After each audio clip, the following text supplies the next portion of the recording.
گیا ہو تو وہ بھی اسٹیج پر آ جائے، حضرت والا کے دست اقدس سے ہی دستار حاصل کر لے۔ اب کوئی نہ آئے۔ اب اس سلسلے کو روکا جاتا ہے۔ اب حضرت والا کے قیمتی خطاب سے ہم سامعین مستفید ہوں گے۔ میں پھر ایک بار درخواست کرتا ہوں جو ہمارے دوست احباب بزرگ ادھر کھڑے ہوئے ہیں وہ سامنے آ جائیں، حضرت والا کے نظروں کے سامنے آ جائیں۔ ہو سکتا ہے آپ کی زندگی حضرت والا کے بیان سے بدل جائے۔ آپ تو سامنے تشریف لے آئیں۔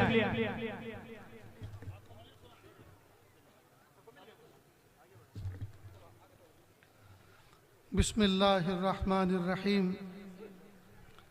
الحمدللہ وکفا وسلام علی عبادہ الذین اصطفا، اما بعد، اعوذ باللہ من الشیطان الرجیم، بسم اللہ الرحمن الرحیم، وذکر فإن الذکرى تنفع المؤمنین۔ وقال اللہ تعالی فی مقام آخر، اِنَّا نَحْنُ نَزَّلْنَا الذِّكْرَ وَإِنَّا لَهُ لَحَافِظُونَ۔ سبحان ربک رب العزة عما یصفون، وسلام علی المرسلین والحمد للہ رب العالمین۔ اللہم صل علی سیدنا محمد وعلی آل سیدنا محمد وبارک وسلم۔ اللہم صل علی سیدنا محمد وعلی آل سیدنا محمد وبارک وسلم۔ اللہم صل علی سیدنا محمد وعلی آل سیدنا محمد وبارک وسلم۔ مقصد زندگی اللہ کی بندگی اور مقصد حیات اللہ تعالیٰ کی یاد۔ نہ ہم اپنی مرضی سے اس دنیا میں آئے اور نہ اپنی مرضی سے اس دنیا سے جائیں گے۔ اللہ تعالیٰ نے حکم فرمایا تو آ گئے، اور اللہ تعالیٰ حکم فرمائیں گے تو چلے جائیں گے۔ نہ آنے میں ہماری مرضی کا کوئی دخل، نہ جانے میں ہماری مرضی کا کوئی دخل۔ عقل مندی کا تقاضا یہ ہے بیچ کی جو زندگی ہے وہ بھی ہم اللہ کی مرضی کے مطابق گزاریں۔ آپ کی اس بستی میں یہ عاجز پہلی مرتبہ آیا ہے۔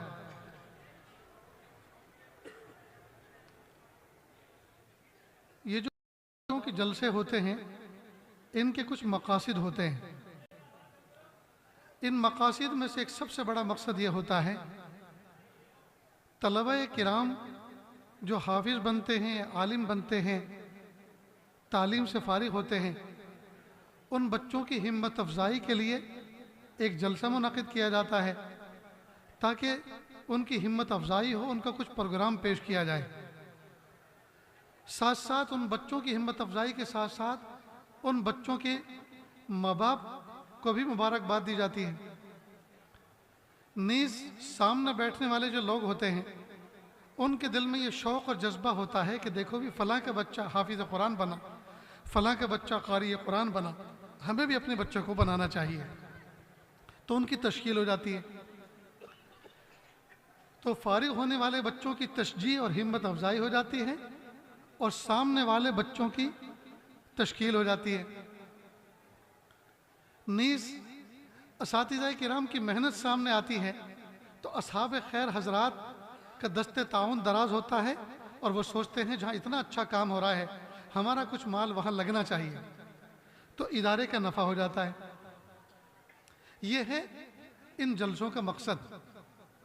ایک اور مقصد ہوتا ہے ان جلسوں کے عنوان پر کسی بزرگ شخصیت کو، کسی عالم کو، کسی صاحب نسبت کو بلایا جاتا ہے۔ ہر آدمی اس آدمی کے پاس نہ جا سکتا ہے نہ ان سے مل سکتا ہے۔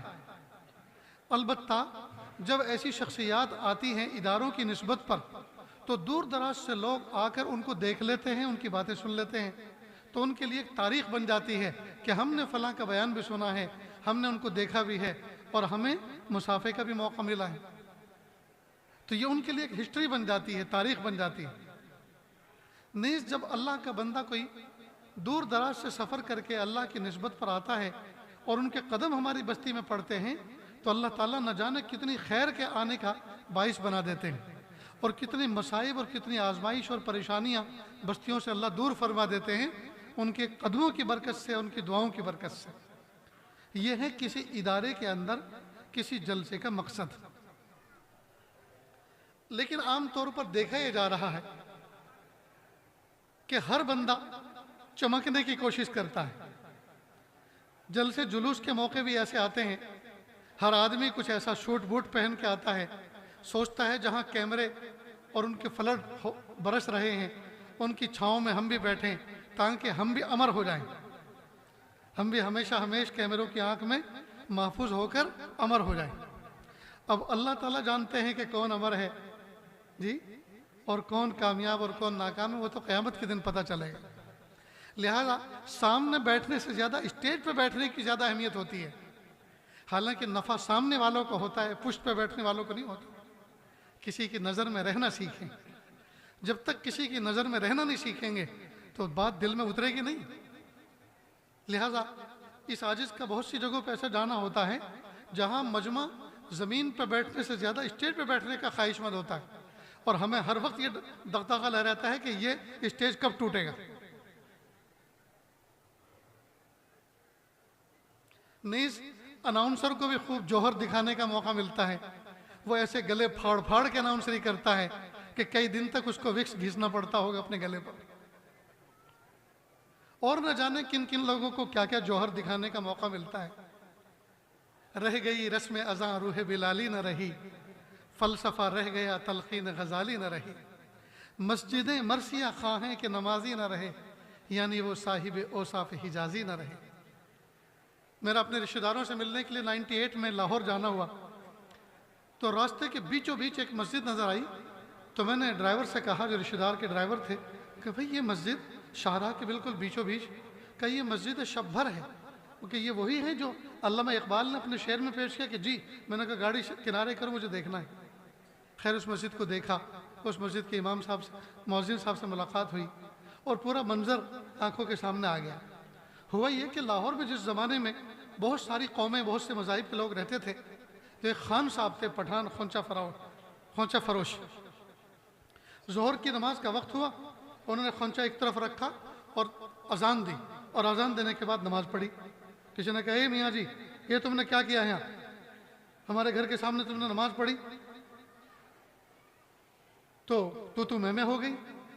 بات جو ہے پولیس تک پہنچی، شام ہو گئی تھی۔ پولیس والوں نے کہا کہ دیکھو بھائی شام ہو چکی ہے، چپ چاپ اپنے گھر جاؤ، آرام کرو، کل ہم اس کا فیصلہ کریں گے۔ اب پٹھان لوگ تھے، وہ ضد پر آ گئے کہ جس کا فیصلہ ہمارے نبی نے کر دیا، جہاں زمین پہ نماز پڑھی گئی وہ نیچے اور آسمان کے اوپر تک، وہاں اللہ کا گھر بن گیا، یہ پولیس والا کیا فیصلہ کرے گا؟ رات بھر سارے پٹھانوں نے مل کر ایک مسجد بنا دی۔ صبح سویرے گھوڑا گاڑی میں بیٹھ کر علامہ اقبال لاہور یونیورسٹی کی طرف جا رہے تھے پڑھانے کے لیے، تو پیچھے کو منہ کر کے بیٹھے تھے، اور گھوڑا گاڑی چلانے والا آگے کو منہ کر کے چلا رہا تھا۔ اس سے پوچھا بھائی یہ کیا ہے؟ کہ یہ مسجد، کہ یہ کب بنی؟ کہ شب بھر میں، اور واقعہ سنایا۔ تو علامہ اقبال کے دل سے ایک آہ نکلی اور کہا مسجد تو بنا دی شب بھر میں ایمان کی حرارت والوں نے، من اپنا پرانا پاپی ہے برسوں میں نمازی بن نہ سکا۔ اقبال بڑا اپدیشک ہے، من باتوں میں موہ لیتا ہے، گفتار کا غازی بن تو گیا، کردار کا غازی بن نہ سکا۔ بہرحال دین کی نسبت پر بھیڑ تو بہت سی جمع ہو جاتی ہے، لیکن اس بھیڑ کے دل میں اپنی اصلاح کی تربیت، اور اس بھیڑ کا پورا وقت کیش کرنا، اور اس بھیڑ کو جی کوئی ایسی چیز ان کے گود میں ڈالنا، ان کے کانوں میں ایسی چیز پہنچانا کہ ان کے دل تڑپ کر رہ جائیں، اس کی فکر نہ انتظامیہ کو ہوتی ہے، نہ محتمم کو ہوتی ہے، نہ مدرس کو ہوتی ہے، بس ایک رسم پوری کر کے اٹھنا ہوتا ہے۔ اتنے جگمگ کے پنڈال کے اندر میں کبھی بیٹھا نہیں کرتا، میں جب سے بیٹھا ہوں مجھے وحشت ہو رہی ہے۔ یہ کوئی شادی خانہ ہے؟ یہ کسی کا نکاح ہے؟ یہ کوئی میرج ہال ہے؟ یہ کیا ہے؟ یہ سب اخلاص تو وہ ہوتا ہے، اخلاص تو وہ ہے تو لوگوں کے دلوں کو تڑپا کے رکھ دیتا ہے۔ تو رہ گئی رسم اذاں روح بلالی نہ رہے، یہ جلسے جلوس بن گئے ہیں، یہ جلسے جلوس بن گئے ہیں، سیاسی اکھاڑے پچھاڑے بن گئے ہیں، ان کا جو اصل مقصد ہے وہ روح فوت ہو گئی۔ میرے استاذ محترم حضرت مولانا سید ذوالفقار صاحب رحمۃ اللہ علیہ سادات میں سے تھے، انتقال فرما گئے، اللہ کروٹ کروٹ جنت الفردوس میں اعلیٰ مقام عطا فرمائے۔ دارالعلوم فلاح دارین جو میری مادر علمی ہے گجرات سورت میں، تو اس کا سالانہ جلسہ وہ ترتیب دیتے تھے، ایک مہینے پہلے سے 10-12 بچوں کا ایک پروگرام ہوتا تھا، ایک اردو تقریر، ایک انگریزی تقریر، ایک عربی تقریر، ایک قرات، ایک نظم، ایک مکالمہ، اس طرح کا۔ اور پھر وہ گھڑی سامنے رکھ کر قلم کاغذ لے کر پھر کہتے بیٹا کون سی نعت پڑھو گے، پہلے مضمون دکھاؤ۔ مضمون دیکھتے تھے، ہاں یہ مضمون مناسب ہے۔ آج کل تو حال یہ ہے، ارے بچے آج جلسہ ہے تجھے کچھ پڑھنا ہے، اب وہ پڑھ رہا ہے۔ اب یہ پتہ نہیں ہے استاذ کو، یہ ذمہ دار کو کہ یہ پڑھ کیا رہا ہے، وہ کوئی بازاری لہجے کی کوئی قوالی نعت کے انداز میں پڑھ رہا ہے، اور بس وہ دیکھ رہا ہے کہ ساؤنڈ سسٹم میں کوئی دھوم دھڑاکے کے ساتھ آواز نکل رہی ہے اور لوگوں کو بڑا اچھا لگ رہا ہے، لیکن یہ پتہ نہیں ہے مضمون کیا ہے، اس میں کفر ہے، شرک ہے، یہ بازاری لہجہ ہے، کچھ پتہ نہیں، اس لیے کہ تیاری کرائی جو نہیں ہوتی۔ تو مضمون دیکھتے بیٹا نہیں، یہ توحید اور رسالت کے عقیدے کے خلاف نظر آ رہا ہے، یہ کلام ٹھیک نہیں ہے، کلام بدلو، کوئی اور لے کر آؤ۔ کلام چیک کرتے، اس کے بعد کہتے بیٹا سناؤ۔ پھر وہ سناتا، گھڑی میں دیکھتے، کہا بیٹا 8.5 منٹ میں یہ نعت تمہاری پوری ہوئی ہے، ایسا کرو اس کو 3.5 منٹ میں پوری کرو۔ یہ شعر اس میں زیادہ وزن معلوم نہیں ہوتا، اس کے اندر ان شعروں کو اسکپ کر دو، مائنس کر دو، اور یہ شعر جو تم بار بار پڑھتے ہو، اس پار کا عالم ایسا ہے تو اس پار کا عالم کیسا ہوگا، یہ جو بار بار ایک ہی مصرے کو دہراتے ہو، اس میں جو ہے کئی منٹ لگ رہی ہیں، اس کو ختم کرو، صرف ایک ہی بار پڑھو۔ اور پھر ناپ تول کے کاٹ تراش کے 3.5 منٹ میں اس کو کرتے کہ اب یہ فائنل ہے، اس کو آپ کو پڑھنا ہے۔ پھر قرات والا، پھر تقریر والا، پھر مکالمے والا، تمام کو چیک کرتے اور 1 مہینے تک اس کی تیاری کرتے۔ چنانچہ دارالفلاح دارین کے آج بھی سالانہ جلسے کے جو پروگرام ہوتے ہیں، لوگ کندھے اچک اچک کر غور سے اس کو سنتے ہیں، اس کے اندر معنویت ہوتی ہے، اس کے اندر تیاری ہوتی ہے، اس کے اندر پیغام ہوتا ہے، اور آنے والے بچے ان کے دل کے اندر ولولے اٹھتے ہیں، ہمیں بھی ایسا مقرر بننا ہے، ہمیں بھی ایسا نعت خواں بننا ہے، ہمیں بھی ایسا۔ تو چونکہ یہ لوگ مقاصد پہ نظر رکھنے والے تھے، لہٰذا ان کے ہر کام میں مقاصد پھوٹتا ہوا نظر آتا، مقاصد پھوٹتے ہوئے نظر آتے تھے، پورے ہوتے ہوئے نظر آتے تھے۔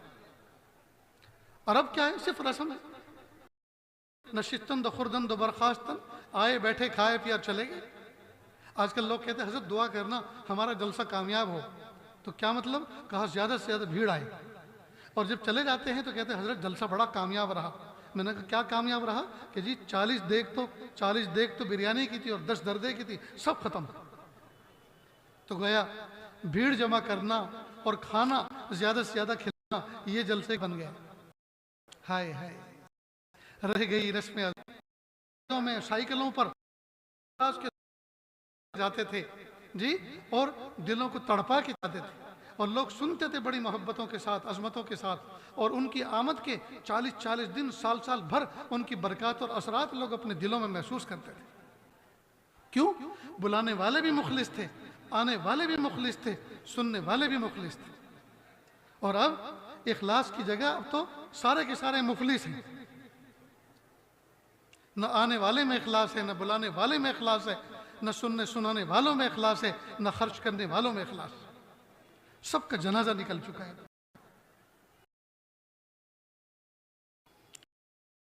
روح بلالی نہ رہی۔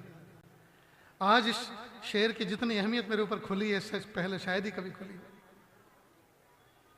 میرے بھائیوں، اخلاص کی رسی کو مضبوطی سے پکڑو، اللہ والوں سے سیکھو، سمجھو۔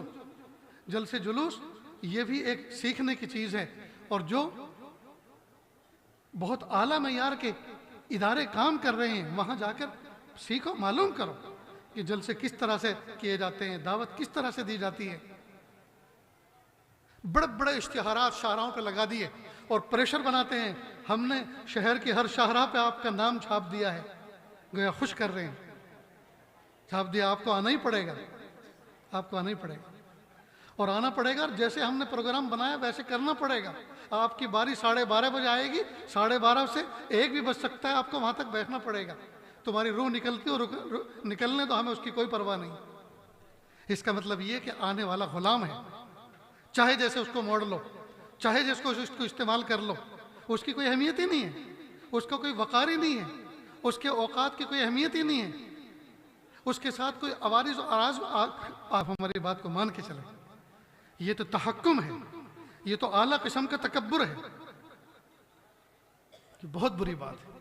یہ علامت ہے اس بات کی، سے لدی ہوئی ہوتی ہے، پھلوں سے لدی ہوئی ہوتی ہے، وہ جھکی ہوئی ہوتی ہے، اور جس پہ کچھ نہیں ہوتا وہ اکڑی ہوئی ہوتی ہے۔ تو اکڑنا یہ تو خالی ہونے کی علامت ہے، اور جھکنا یہ باکمال.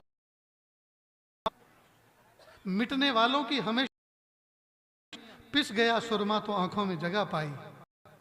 پس گیا سرما آنکھوں میں جگہ پائی. سراہی میں پانی بھرا ہو اور سراہی تو ایک قطرہ بھی وہ کسی کو نہیں پلا سکتی, اور جب وہ جھکتی ہے تو سامنے والوں کو سیراب کر دیتی ہے.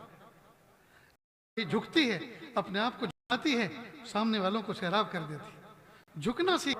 اونٹ بڑا, گھوڑا بڑا, اور آسمان کی رفعت بہت بلند, اور چمکتا دمکتا سورج بہت اونچا, اور گھر کے دامن میں پہاڑ بہت اونچا, اور دریا بہت وسیع. یہ سب چیزیں تجھے بڑی نظر آئے گی, لیکن خبردار یہ بڑے نہیں ہیں, ہمارا نام بڑا ہے. اللہ اکبر, اللہ اکبر. اللہ سب سے بڑا ہے, اللہ سب سے بڑا ہے. اللہ پاک نے یہ پیغام دیا, اللہ سب سے بڑا ہے. لیکن افسوس کی بات ہے, آج کے دور میں پیسہ بڑا, عزت بڑی, تعلیم بڑی, خاندان بڑے, قبیلے بڑے, منصب بڑے, یہ سب بڑے, اور اللہ پاک نے ان بڑے بتوں کو سب کو توڑا تھا اللہ اکبر کے ہتھوڑے سے, کہ یہ سب بڑے نہیں ہیں, اللہ سب سے بڑا ہے. اللہ سب سے بڑا ہے. تو جس کی گھٹی میں اللہ اکبر کا نعرہ پڑا ہو اور وہ پھر کائنات میں سب کو بڑا سمجھے, تو وہ پھر کبھی ترقی نہیں کر سکتا, کبھی ترقی نہیں کر سکتا. اصل میں ہر چیز بڑی اس لیے نظر آ رہی ہے, اذان کو سنتے کہاں ہیں, اس کا جواب دیتے کہاں ہیں, اس کا مطلب آج تک سمجھے کہاں ہیں. اللہ اکبر, اللہ اکبر. اللہ سب سے بڑا ہے, اللہ سب سے بڑا ہے. اشہدو ان لا الہ الا اللہ. جب اللہ سب سے بڑا ہے, میں گواہی دیتا ہوں وہی میرا معبود ہے, وہی میرا رب ہے. اشہدو ان محمد رسول اللہ. جب اللہ سب سے بڑا ہے, اس نے جس نبی کو اپنا رسول بنا کے بھیجا, میں اس کی گواہی دیتا ہوں اشہدو ان محمد رسول اللہ. پھر اللہ تعالیٰ اپنے نبی کے ذریعے سے جو پیغام بھیجے, میں اس کو بھی تسلیم کرتا ہوں. حی علی الصلاۃ. اللہ نے فرمایا آ جاؤ نماز کی طرف. میں ضرور پیارے اللہ نماز پڑھوں گا, لیکن نماز یہ ہے کیا چیز؟ کہ حی علی الفلاح. اسی میں تو کامیابی ہے. پیارے اللہ اس میں کامیابی کیسی ہے؟ کہا اس میں کامیابی ایسی, اس کے بعد کوئی ناکامی نہیں. یہ کیسے ہو سکتا ہے کامیابی کے بعد ناکامی نہ ہو؟ کہ ہاں, جیسے پھل پکا ہونے کے بعد کبھی کچا نہیں ہوتا, بچہ بالغ ہونے کے بعد کبھی نابالغ نہیں ہوتا, اللہ جس کو کامیاب کر دے وہ کبھی ناکام نہیں ہوتا. اور پھر گھما پھرا کر کہا اللہ اکبر, اللہ اکبر. یاد رکھو اللہ سب سے بڑا ہے, لا الہ الا اللہ. اللہ کے سوا کوئی معبود نہیں. یہ ہے اذان. افسوس کی بات ہے آج تک اس کا اذان کا مطلب نہ ہم نے خود سمجھا, نہ ہم اپنے پڑوسیوں کو سمجھا سکے. جب بنیادی چیز ہم نہیں سمجھے دوستو, تو آگے کیا سمجھیں گے؟ یہ اذان وہ اذان ہے, پیدائش کے وقت جو اذان کان میں کہی جاتی ہے, یہ اذان وہ اذان ہے, اس کے بعد نماز کوئی نہیں. اور جب یہ انسان بڑا ہو کر آخری عمر میں مرتا ہے, تو اس کی نماز پڑھی جاتی ہے, اور یہ نماز وہ نماز ہے کہ اس سے پہلے اذان کوئی نہیں. لگتا یہ ہے کہ جنازے کی جو نماز ہوتی ہے اس کی اذان دنیا میں آتے کے ساتھ ہی ہو جاتی ہے. تو مومن کی زندگی اذان اور نماز کے درمیان کا وقفہ ہے. پیدا ہوئے تو اذان اور وفات پائی تو نماز. تو مومن کی زندگی کا خلاصہ اذان اور نماز کے درمیان کا وقت ہے, جو حقیقت میں نماز کی تیاری ہے. میرے بھائیوں, دو علم ہیں دنیا میں, ایک دنیاوی علم اور ایک دینی علم. دنیاوی علم پڑھایا جاتا ہے کالج اور یونیورسٹیوں کے اندر, اور اس علم سے فائدہ ہوتا ہے انسان کے جسم کو, آؤٹ باڈی کو. جتنی کالج یونیورسٹیوں میں تعلیمات دی جا رہی ہیں, جتنے نالج سکھائے جا رہے ہیں, ان تمام کا تعلق انسان کی مٹی سے بنے ہوئے جسم کو راحت دینے سے ہے. چاہے وہ انجینئرنگ ہو, چاہے وہ ڈاکٹری ہو, چاہے میکینیکل انجینئر ہو, چاہے سول انجینئر ہو, جتنے بھی انجینئرنگ ہیں اور جتنے فنون علوم ہیں سائنس اور ٹیکنالوجی کے, وہ سب کے سب انسان کے جسم کو راحت پہنچاتے ہیں. ایک علم وہ ہے جو دینی کہلاتا ہے, وہ پڑھایا جاتا ہے مدارس دینیہ میں, مکاتب قرآنیہ میں اور مساجد اسلامیہ کی صحنوں میں. دنیاوی علم کا شجرہ اگر معلوم کیا جائے یہ کہاں سے چلا ہے, تو یہ لندن اور امریکہ پہ جا کے اینڈ ہو جاتا ہے. اور دینی علم کا شجرہ اگر معلوم کیا جائے کہ یہ کہاں سے چلا ہے, کہاں پہنچتا ہے, یہ محمد الرسول اللہ صلی اللہ علیہ وسلم کے قلب مبارک تک پہنچتا ہے. نیز دینی علم وہ ہے جس سے جسم کو بھی راحت پہنچتی ہے اور روح کو بھی راحت پہنچتی ہے. دنیاوی علم وہ ہے جس سے صرف جسم کو راحت پہنچتی ہے, روح کو نہیں پہنچتی. یہ جو مدارس قرآنیہ میں دین علم سکھایا جاتا ہے، یہ وہ علم ہے جس سے بندہ دنیا اور آخرت میں جلا پاتا ہے، سکون پاتا ہے اور راحت پاتا ہے۔ یہ جو سفید سفید پہننے والے علماء آپ کو نظر آئیں گے، یہ وہ لوگ ہیں جو 11 ساڑھے 11 بجے دوپہر کا کھانا کھا کے ظہر تک میٹھی نیند سوتے ہیں، گرم گرم کھاتے ہیں، ٹھنڈا ٹھنڈا پیتے ہیں، صاف صاف پہنتے ہیں اور میٹھی میٹھی نیند سوتے ہیں۔ یہ دینی خدمت کرنے والے اور دینی علم کی محنت کرنے والوں کا حال یہ، اور جتنی دنیاوی علم حاصل کرنے والے ہیں ان کو دوپہر کو کبھی سونا، جس کو شریعت کی نظر میں قیلولہ اور یہ رات دوپہر کا سونا تہجد میں اٹھنے کے لیے معین و مددگار ہوتا ہے اور یہ مسنون آرام ہے، یہ دنیا والوں کو نصیب نہیں ہے، دنیا والوں کو نصیب نہیں۔ میرے بھائیوں، دین کی اہمیت کو سیکھیں، دین کی اہمیت کو سمجھیں، نظر اللہ کی ذات پر رکھیں، حالات سے متاثر نہ ہوں، چیزوں کو بڑا نہ سمجھیں، دولت کو بڑا نہ سمجھیں، دنیا کی ٹیکنالوجی کو بڑا نہ سمجھیں، دنیا کی ترقی کو بڑا نہ سمجھیں۔ یہ سب اللہ کی مخلوق ہے اور اللہ خالق ہے۔ جب اللہ خالق ہیں، ہر چیز یہ اللہ کے حکم کے تابع ہے، ساری کی ساری چیزیں اللہ کے حکم کی منتظر ہیں۔ آخر میں اپنی ایک بات کہہ کے میں اپنی بات کو کنارے کرتا ہوں۔ سیدنا موسیٰ علیہ السلام ایک مرتبہ جنگل میں اپنے ہاتھ کا عصا لے کر چل رہے تھے۔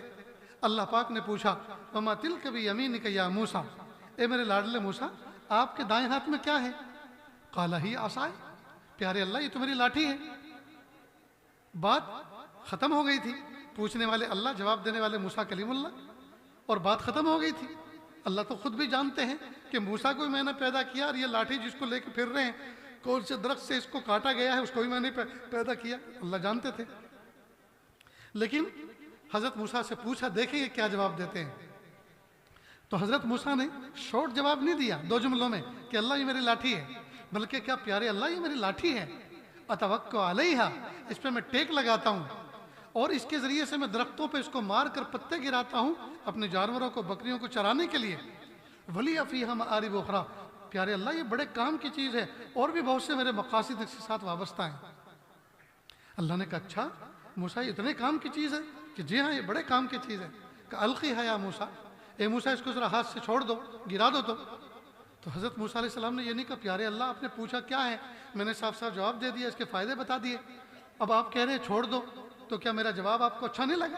یہ صحیح نہیں ہے۔ تو موسیٰ علیہ السلام نے دلیل و حجت نہیں کی، بلکہ فوراً چھوڑ دیا۔ معلوم ہوا بڑا اپنے چھوٹے کو کوئی بات کہے تو فوراً مان لینا چاہیے۔ بات مان لی، لاٹھی چھوڑ دی، اور جیسے لاٹھی چھوڑی فَإِذَا هِيَ حَيَّةٌ تَسْعَىٰ، وہ تو ایک دم لہراتا ہوا الاسدھا بن گیا۔ اب حضرت موسیٰ علیہ السلام ڈر گئے، ارے یہ جو دوست تھا اور جو ایسے موقع پہ کام آتا تھا وہی دشمن بن گیا، اب کیا ہوگا؟ اللہ پاک نے فرمایا لا تخف، اے موسیٰ ڈرو مت، اس کو پکڑ لو۔ اب ایک اور بہت بڑی آزمائش، ایک تو نفع والی چیز نقصان والی بن گئی، سانپ بن گیا، اور اوپر سے کہہ رہے اس کو پکڑ لو۔ اب حضرت موسیٰ علیہ السلام کی عقل کہہ رہی ہے کہ نہیں پکڑنا مت، یہ دشمن ہے، نقصان دے سکتا ہے، اور اللہ کہہ رہے پکڑ لو، ہم اس کو اس کی اصل حالت پہ لوٹا دیں گے۔ تو حضرت موسیٰ علیہ السلام نے اپنی عقل کی نہیں مانی، اللہ کی مانی۔ معلوم ہوا جب عقل میں اور اللہ تعالیٰ کی خبر میں تضاد ہو، ہم عقل کی نہ سنیں، اللہ کی سنیں۔ اللہ کے محبوب صلی اللہ علیہ وسلم نے فرمایا صدقے سے مال بڑھتا ہے، اور قسم کھا کے فرمایا، اللہ کے محبوب کو میرے اور آپ کے لیے قسم کھانی پڑ گئی کہ یہ مانیں گے نہیں، قسم کھائی۔ حالانکہ محبوب اگر ایسے بھی کہہ دیتے تو بھی ہمارے لیے ماننا ضروری تھا۔ قسم کھا کے فرمایا صدقے سے مال گھٹتا نہیں، مال بڑھتا ہے۔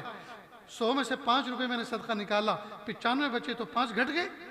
گنت اور حساب کا علم یہ بتا رہا ہے گھٹ گئے، لیکن اللہ کے نبی فرما رہے ہیں خدا کی قسم بڑھتا ہے۔ خدا کی قسم گھٹے گا نہیں، بڑھے گا۔ کیسے بڑھے گا اس کو ہم گنت سے نہیں بتا سکتے، وہ عمل کر کے دیکھیں۔ چنانچہ سیدنا موسیٰ علیہ السلام کی عقل کہہ رہی کہ اس کو مت پکڑو، اللہ کی خبر کہہ رہی پکڑ لو، انہوں نے اپنی عقل کی نہیں مانی، خبر کی مانی، فوراً پکڑ لیا، اور جیسے پکڑا فوراً وہ عصا بن گیا، لاٹھی بن گیا۔ یہاں تک تو آپ نے پڑھا بھی ہوگا، سنا بھی ہوگا، اور پڑھیں گے بھی اور سنیں گے بھی صبح قیامت تک۔ لیکن بین السطور اللہ تعالیٰ اس میں ایک پیغام دے رہے ہیں، اس کو ذرا سمجھ لو۔ اللہ پاک نے موسیٰ علیہ السلام کے ذریعے صبح قیامت آنے والے انسانوں کو پیغام دیا۔ کیا پیغام دیا؟ اے موسیٰ، میں نے تم سے پوچھا تمہارے ہاتھ میں کیا ہے، تم نے کہا لاٹھی ہے، اور لاٹھی کہہ کے بات فنش نہیں کی، ختم نہیں کی، بلکہ لاٹھی کے فوائد پہ تقریر کر ڈالی میرے سامنے۔ اس کا مطلب تم نے لاٹھی کو فائدے والی چیز سمجھا۔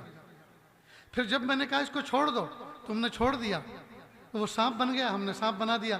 تو سانپ کو دیکھ کے تم ڈر گئے، لاٹھی کو دیکھ کے خوش ہو رہے تھے کہ یہ نفع کی چیز ہے، اور سانپ کو دیکھ کے ڈر گئے کہ یہ نقصان کی چیز ہے۔ پھر جب میں نے کہا اس کو پکڑ لو، تم نے پکڑ لیا۔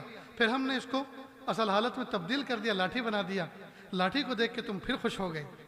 اے موسیٰ خبردار، لاٹھی کے اندر نفع دینے کی صلاحیت نہیں ہے۔ ہم چاہیں تو نفع دینے والی لاٹھی کو نقصان دینے والے سانپ میں تبدیل کر دیں، اور ہم چاہیں تو نقصان دینے والے سانپ کو نفع دینے والی لاٹھی میں تبدیل کر دیں۔ نفع اور نقصان ہمارے ہاتھ میں ہے، نفع اور نقصان ہمارے حکم سے پہنچتا ہے۔ چیزوں میں نفع نقصان نہیں ہے، چیزوں کے اندر نفع نقصان نہیں۔ اس لیے میرے بھائیوں، نظر اللہ کی ذات پہ رکھیں۔ یہ ایمان، یہ یقین بنتا ہے دینی صحبتوں میں بیٹھ کر، دینی تعلیم حاصل کر کے، دینی تعلیم حاصل کر کے یہ یقین اور یہ ایمان بنتا ہے اس پر۔ مخلوق کو ملاتی ہے اور حساب لگاتی ہے، کوہرا اس لیے ہو رہا ہے، بارشیں زیادہ اس لیے ہو رہی ہیں اور بارشیں کم اس لیے ہو رہی ہیں کہ مانسون نہیں اٹھا اب کی بار بنگال کی کھاڑی کی طرف سے۔ مانسون بھی مخلوق، بارش بھی مخلوق، مخلوق سے مخلوق کو جوڑ دیا۔ جی اگر دیندار ہوتے تو کہتے، اور تقوی والے ہوتے تو کہتے بارش اس لیے نہیں ہو رہی اور اس خاص مقدار میں نہیں ہو رہی، اس لیے کہ بندوں کے گناہ بڑھ گئے اور اللہ ناراض ہو گئے، اللہ ناراض ہو گئے۔ تو مخلوق کو دیکھ کر نتیجہ نکالتی ہے، جبکہ اللہ والے اور اللہ کا علم رکھنے والے مخلوق کو نہیں دیکھتے، وہ خالق کے تیور کو دیکھتے ہیں۔ وہ زمین و آسمان کے بدلے ہوئے تیور کو دیکھ کر خالق کے مزاج کا اندازہ لگاتے ہیں کہ رب کریم ناراض ہو گئے۔ میرے بھائیوں،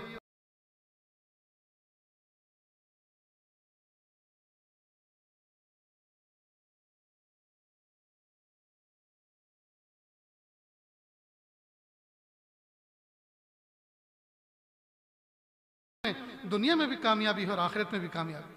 سبزی ملتی ہے سبزی کی دکان پر، دوائی ملتی ہے دوائی کی دکان پر، چیزیں ملتی ہے چیزوں کی دکان پر، دین ملتا ہے دینداروں کی صحبت میں۔ اس لیے دوستو، آج کی دنیا میں ہر ٹوٹی ہوئی چیز کا جوڑنے کا کوئی نہ کوئی سولوشن ایجاد ہو گیا ہے۔ دو پتھروں کے ٹکڑوں کو جوڑنا ہو تو ایروڈائٹ، دو کاغذ کے ٹکڑوں کو جوڑنا ہو تو گوند، دو لکڑی کے ٹکڑوں کو جوڑنا ہو تو فیویکول، جی دو لوہے کی سلاخوں کو جوڑنا ہو تو ویلڈنگ۔ سوال یہ پیدا ہوتا ہے، دو ٹوٹے ہوئے دلوں کو جوڑنا ہو تو اس کے لیے کیا سولوشن ہے؟ دو ٹوٹے ہوئے دلوں کو جوڑنے کے لیے دین ہے۔ جب دین آتا ہے تو ٹوٹے ہوئے دل جڑ جاتے ہیں، اور جب دین جاتا ہے تو جڑے ہوئے دل ٹوٹ جاتے ہیں۔ 3 دن جماعت میں جاتے ہیں اور زندگی بھر بھائی بھائی کہتے ہوئے ہو جاتے ہیں، اور دین جب نکلتا ہے تو ایک ہی ماں کے پیٹ میں پیر پھیلانے والے 2 سگے بھائی، ایک کا منہ ادھر کو ہو جاتا اور ایک کا ادھر کو ہو جاتا، کیونکہ دین نکل چکا، دل پھٹ چکے۔ دین آ گیا تو دل جڑ گئے۔ اس لیے دوستو، دین سیکھو، دینداروں کی صحبت میں بیٹھو، اپنے آپ کو فارغ کرو، اپنے بچوں کو حافظ قرآن بناؤ، اپنے بچوں کو عالم باللہ بناؤ، اور سسٹمیٹک زندگی گزارو۔ الول جھلو زندگی نہیں، ٹیلی ویژن کو دیکھ کے زندگی نہیں گزاری جاتی۔ اللہ کے محبوب صلی اللہ علیہ وسلم میرے اور آپ کے اسوہ قدوہ اور نمونہ ہیں۔ آئیڈیل پرسن ہمارے لیے محبوب صلی اللہ علیہ وسلم کی ذات ہے۔ ہمارا اٹھنا، ہمارا بیٹھنا، ہمارا چلنا، ہمارا سونا، ہمارا جاگنا، ہمارا کھانا پینا، تمام کے تمام اللہ کے محبوب صلی اللہ علیہ وسلم کی سنتوں کے مطابق۔ میں دل سے مبارکباد پیش کرتا ہوں جو بچے حافظ قرآن بنے۔ لگتا تو یہ ہے کہ حافظ قرآن آج ہی نہیں بنے، بلکہ کوئی 10 سال پہلے بنا، کوئی 20 سال پہلے بنا، اور کچھ چہرے تو ایسے بھی تھے شاید قبرستان سے اٹھا کے بھی بلائے گئے، داڑھی بھی سفید، سر بھی سفید، کہ چلو آج پگڑی باندھی جا رہی ہے، تم بھی پگڑی بندھوا لو۔ اول تو یہ پگڑی ایسی نہ دیکھ کے مجھے ڈر لگ رہا تھا کہ یہ کیا ہے، کفن ہے یہ پگڑی ہے۔ بھائی اللہ کے محبوب صلی اللہ علیہ وسلم کی سنتوں کو ہم الول جلول نہ بنائیں۔ چہرے پہ ایسی چیز رکھی جائے کہ دیکھنے والا باوقار لگے، پہننے والا بھی خوش ہو، پہنانے والا بھی خوش ہو، اور دیکھنے والوں کے دل بھی باغ باغ ہو جائیں کہ ہاں یہ کوئی چیز ہے، یہ میرے محبوب صلی اللہ علیہ وسلم کا تاج ہے سر پر۔ ورنہ بہت سارے لوگ دنیا ماحول سے متاثر کہیں گے اگر اسی کا نام پگڑی ہے تو ہم زندگی میں کبھی پگڑی سر پہ نہیں رکھیں گے۔ نہیں دوستو، میری باتیں بہت سی کڑوی لگ رہی ہوں گی آپ کو، لیکن آج ہی کا موقع ملا ہے، پتہ نہیں زندگی میں پھر کبھی میں آؤں یا نہ آؤں، یا آپ بلائیں یا نہ بلائیں، اس لیے آج سنا رہا ہوں۔ یہ قوم وہ قوم ہے جس کے نقش قدم پہ دنیا چلی ہے، لیکن افسوس کی بات ہے آج یہ قوم اپنا راستہ خود بھول گئی. نہ اس کا لباس رہا، نہ اس کا وقار رہا، نہ اس کا انداز رہا، نہ اس کی پرسنالٹی رہی. جی بلول جھلول. اور لوگوں نے کوئی بزرگ اگر آئے جس کا ایک پائنچہ اونچا ہو ایک نیچا ہو اور پان کا پیک لگا ہوا دھبے لگے ہوئے ہوں اور پگڑی اور ٹوپی بھی ٹیڑھی ہو اور داڑھی بھی الول جھلول ہو، جی لوگ کہتے ہیں یہ بہت پہنچے ہوئے بزرگ ہیں. یہ پہنچا ہوا بزرگ نہیں، یہ بہت بڑا بے وقوف ہے. میرے محبوب صلی اللہ علیہ وسلم نے ایسی تعلیم نہیں دی ہے. النظافت نصف الایمان الطہارت شطر الایمان. نظافت اور صفائی تو آدھا ایمان ہے. اللہ کے محبوب صلی اللہ علیہ وسلم کا فرمان ہے. تو میرے محبوب صلی اللہ علیہ وسلم نے تو ہمیں یہ تعلیم دی اور ہم نے الول جھلول پن کو، جی بیوقوفی کو ہم نے بزرگی سمجھ لی. شائستہ رہیں، صاف ستھرے رہیں، وقار کے ساتھ رہیں، باعزت انداز سے رہیں. میرے محبوب نے تو ہمیں یہ تعلیم دی. ہمارے گھر کا آنگن صاف ہو، ہمارے بیڈ روم صاف ہوں، ہمارے ٹوائلٹ باتھ روم اتنے صاف ہوں کہ لوگ ان کو دیکھ کر ہمارے دلوں کی صفائی کا اندازہ لگائیں. میں کہا کرتا ہوں کسی کے دل کی صفائی کا اندازہ لگنا ہو تو اس کا ٹوائلٹ دیکھ لو، اس سے پتہ چلے گا کہ گھر کے مالک کا دل کیسا ہے. اس لیے کہ دل میں صفائی ہو تبھی تو وہاں صفائی ہوگی. اور کسی کے معاملات دیکھنا ہو تو اس کا کچن دیکھ لو، پتہ چل جائے گا کہ معاملات کیسے ہیں. یہ اکثر رپورٹس نکل آ جاتی ہے سامنے. اس لیے میرے بھائیوں، علم سیکھو، علم پر عمل کرو، صاحب نسبت لوگوں کی صحبت میں رہو. کسی کھوٹے سے اپنے آپ کو باندھو کھولو اور کسی کے در پہ جانا سیکھو اور وہ جو تربیت کریں اس کو، جی بصد شوق اس کو قبول کرو، اس کو اپنے اوپر اپلائی کرو اور سمجھو کہ ہاں میرے اندر بہت کھوٹ ہیں، میرے اندر بڑے نقص ہیں. پھر دیکھو اللہ تعالیٰ اندر کا جوہر کیسے نکھارتے ہیں.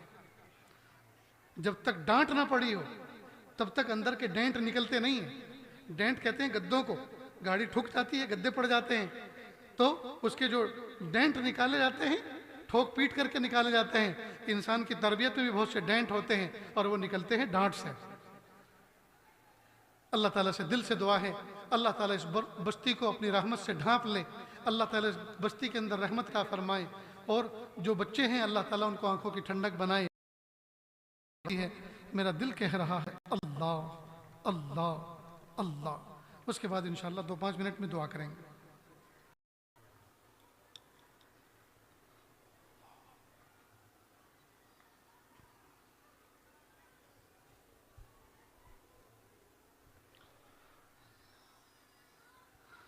جب انسان اپنے ظاہر کی آنکھوں کو بند کرتا ہے اور دل کی آنکھوں کو کھولتا ہے تو اللہ تعالیٰ دل کی گندگی کو دکھاتے ہیں. اور پچھلی زندگی میں جو ہم نے اپنے دل کے اندر گندگی کر کے جمع کر رکھی ہے، آج اللہ کے سامنے دو آنسو بہا کر ان گندگیوں کو صاف کرنے کا وقت ہے.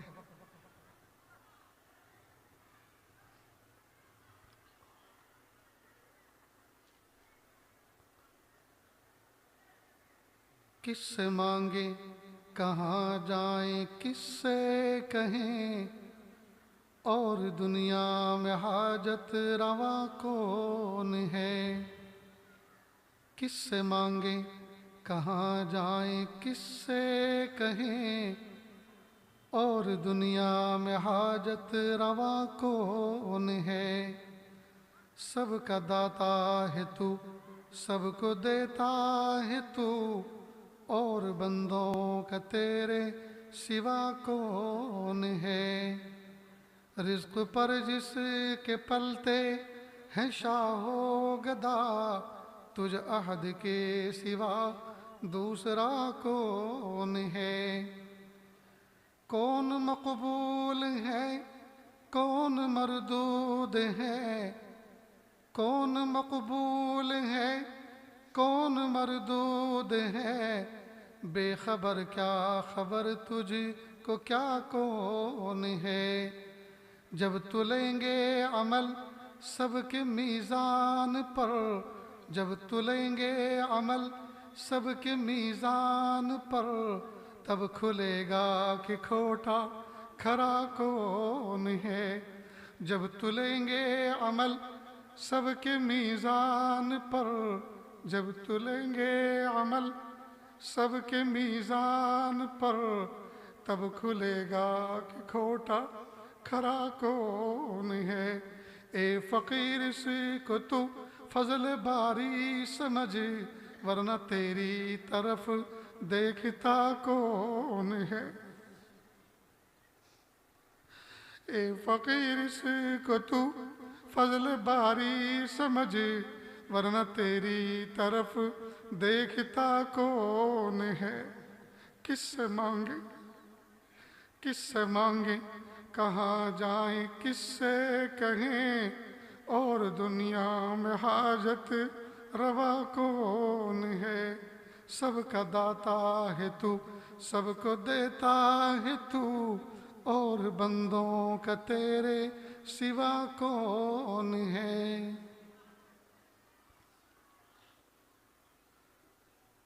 اے خفتہ دل بیدار شو، بیدار شو، بیدار شو۔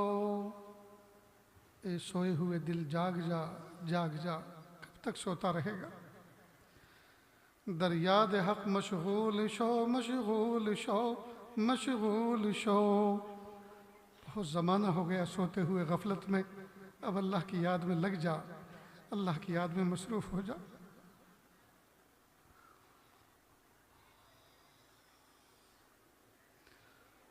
لا الہ الا اللہ محمد رسول اللہ صلی اللہ علیہ وسلم۔ ہاتھ اٹھا لیجیے، دعا کر لیں۔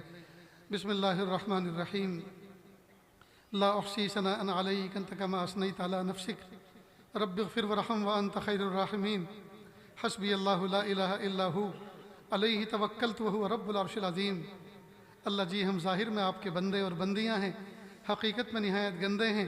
اللہ ہمارے دلوں کی گندگی کو دور فرما، ہمیں اپنی بندگی کا سلیقہ عطا فرما، شرمندگی والے کاموں سے ہماری حفاظت فرما، برے دن سے، بری بات سے، بری رات سے، برے انجام سے ہماری حفاظت فرما، سوء خاتمہ سے ہماری حفاظت فرما۔ اللہ جی، یہ ہاتھ اٹھائے جانے کے قابل نہیں، اور یہ زبان کو سوال کرنے کے قابل نہیں۔ آپ سے نہ مانگے تو کس سے مانگیں، آپ سے سوال نہ کرے تو کس سے سوال کریں۔ ایک کمزور ایک قوی کے دروازے پر، ایک سائل ایک سخی کے دروازے پر، ایک محتاج ایک غنی کے دروازے پر حاضر ہے۔ میرے پیارے اللہ، رات گہری ہو چکی کہ اللہ دنیا کے بادشاہوں نے اپنے دروازوں کو بند کر دیا، لیکن میرے پیارے اللہ، آپ کے رحمت کے دروازے تو کھلے ہوئے ہیں۔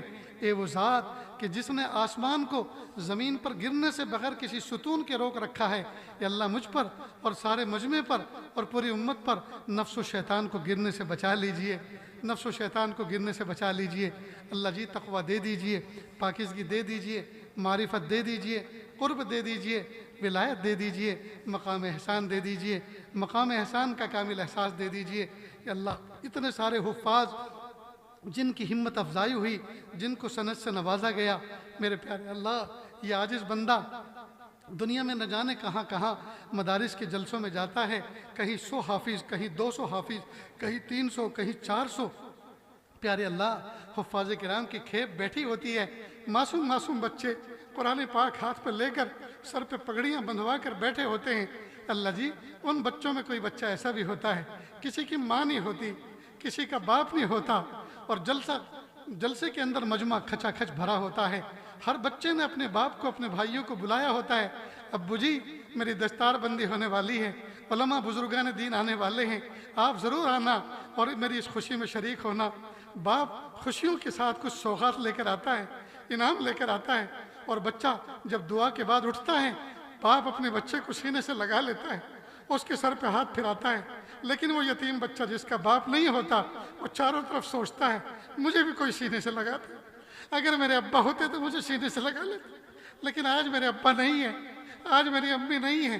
اے میرے پیارے رب، اے میرے سونے رب، اس یتیم بچے کی آہوں کا واسطہ، اس یتیم بچے کے بہتے ہوئے آنسوؤں کا واسطہ، اس یتیم بچے کی حسرتوں کا واسطہ، اللہ امت کی بگڑی بنا دیجیے، اللہ امت کی بگڑی بنا دیجیے، اللہ امت کی بگڑی بنا دیجیے۔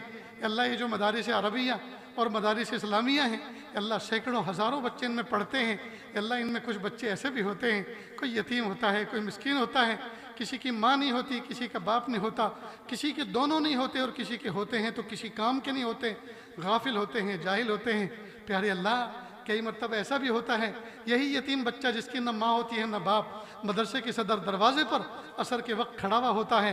اتنے میں ایک کار مدرسے کے صدر دروازے میں آتی ہے، اور ایک شخص نکلتا ہے، ڈکی کھول کے ایک بڑا سا بیگ باہر نکالتا ہے، اور اسی یتیم بچے سے پوچھتا ہے، بیٹا اس نام کا فلاں گاؤں کا ایک میرا بچہ اس مدرسے میں پڑھتا ہے، کیا آپ اس کو بلا کے لا سکتے ہیں؟ تم اس کو جانتے ہو؟ وہ بچہ کہتا ہے، جی انکل میں جانتا ہوں، میں ابھی بلا کے لاتا ہوں۔ وہ اپنے ساتھی کو بلا کے لاتا ہے، باپ اپنے بچے کو آتے ہوئے دیکھتا ہے، اس کا دل ہرا ہو جاتا ہے، اور بچہ بھی دوڑ کے آتا ہے، باپ اپنے بچے کو سینے سے لگاتا ہے، سر پہ دست شفقت پھراتا ہے، کہتا ہے بیٹا تمہاری امی نے اس بیگ کے اندر 5 جوڑی کپڑے پریس کر کے دھو کے بھیجے ہیں، اور گرم کھانا آج کا ٹفن بھی اس کے اندر موجود ہے، اور 1 مہینے کا ناشتے کا سامان بھی، بسکٹ بھی میں لایا ہوں، اور لو بیٹا یہ 1000 روپے جیب میں رکھو، کبھی کسی دکان سے کوئی چیز لے کے کھا لینا، اور جب کبھی ختم ہو جائیں ضرورت پڑے استاد کے فون سے فون کرنا، میں پھر لے کر آؤں گا۔ وہ یتیم بچہ قریب کھڑے کھڑے اس منظر کو دیکھتا ہے، وہ سوچتا ہے کاش میرے ابا ہوتے، وہ بھی میرے لیے بیگ لے کر آتے، کاش میری اماں ہوتی، وہ بھی میرے لیے دھو کے کپڑے بھیجتی، وہ بھی میرے لیے اپنے ہاتھ کا گرم کھانا پکا کے بھیجتی، لیکن میری نہ ماں ہے نہ میرا باپ ہے، ہائے میں کیا کروں۔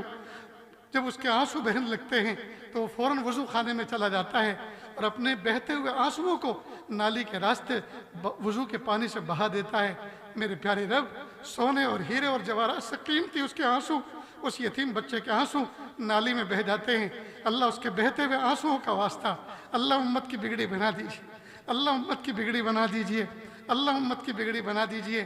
اللہ ان مدارس دینیہ، مدارس عربیہ قرآنیہ میں یا اللہ جو بچے پڑھتے ہیں ان کے طفیل، یا اللہ امت کو عزت رفتہ عطا فرما، امت کو عظمت رفتہ عطا فرما، امت کو شان رفتہ عطا فرما، امت کو شوکت رفتہ عطا فرما۔ میرے پیارے اللہ، ہم سب کو ایسا بنا دیجئے ہم آپ کو پسند آ جائیں۔ اللہ ہم سب کو ایسا بنا دیجئے ہم آپ کو پسند آ جائیں۔ اس مجمع کے اندر نہ جانے کتنے مقروض بیٹھے ہوئے ہیں، کتنے بیمار بیٹھے ہوئے ہیں، میرے پیارے اللہ کتنے بے گھر بے در بیٹھے ہوئے ہیں، کتنے پریشان حال بیٹھے ہوئے ہیں، کتنے ایسے ہیں جن کے بچے بچیاں عمر کو پہنچ چکے ہیں، کوئی رشتہ نہیں آ رہا۔ میرے پیارے اللہ، جس گھر کے اندر جوان بچی پلتی ہو اور رشتہ نہ آ رہا ہو، ماں باپ کو راتوں کو نیند نہیں آتی، بچی کو دیکھتے ہیں تو ان کی نیندیں اڑ جاتی ہیں، میرے پیارے اللہ نیک سالے رشتے ملا دیجئے، نیک سالے جوڑے ملا دیجئے، سادگی سنت و شریعت کے مطابق نکاح آسان فرما دیجئے۔ کتنے ایسے ہیں جن کے نکاح ہوئے زمانہ گزر چکا لیکن میاں بیوی میں آج تک محبت قائم نہ ہو سکی، اللہ سچی محبت الفت قائم فرما دیجئے۔ کتنے ایسے ہیں جن کی گود اولاد سے خالی ہیں، اللہ ان کو نیک سال اولاد عطا فرما دیجئے۔ میرے پیارے اللہ، اس ادارے کو، جس ادارے کے جلسے میں آئے ہیں، دین دوگنی رات چوگنی ترقی عطا فرما، پڑھانے والے اساتذہ میں میل محبت عطا فرما، یا اللہ اخلاص کی بنیادوں پر دین کی خدمت کرنا آسان فرما اور قبول فرما، محنت کے ساتھ اداروں کو لے کے آگے چلنے والا بنا، وقت ضائع کرنے سے حفاظت فرما۔ امت کا قیمتی سرمایہ بچوں کی شکل میں اساتذہ کی صحبت میں آتا ہے، میرے پیارے اللہ اساتذہ کو ان کے بچوں کے وقت کو قیمتی بنانے کی توفیق عطا فرما۔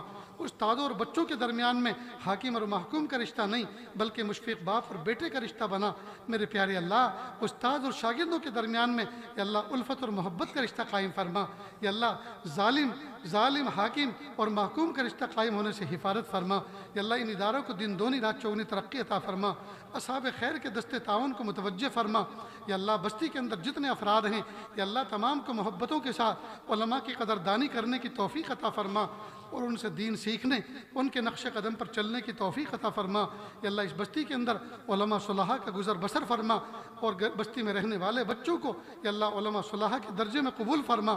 میرے پیارے اللہ جو ماں بہنیں پردے میں بیٹھ کر ان آوازوں پر آمین کہہ رہی ہیں، اللہ جی ان کے دلوں کے اندر کچھ تمنائیں ہیں، کچھ مرادیں ہیں، کچھ ارادے ہیں، وہ کسی کے سامنے کہہ بھی نہیں سکتی اور دل میں رکھ کر سہ بھی نہیں سکتی، اللہ ان کے دلوں کے اندر جو تمنائیں اور مرادیں ہیں عافیت کے ساتھ پوری فرما۔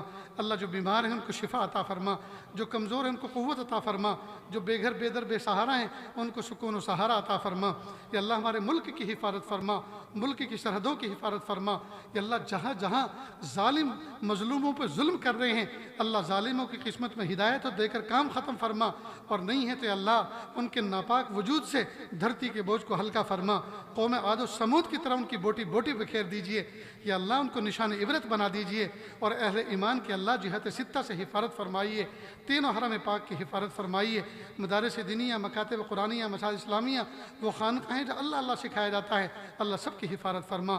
اللہ جو مانگا عطا فرما، جو مانگنے سے رہ گئے وہ بھی عطا فرما، اللہ جی مانگنا نہیں آتا بن مانگے عطا فرما، مانگنے کا ڈھنگ اور سلیقہ عطا فرما۔ وصلی اللہ تعالی علی خیر خلقہ محمد و آلہ و اصحابہ اجمعین برحمتک یا ارحم الراحمین۔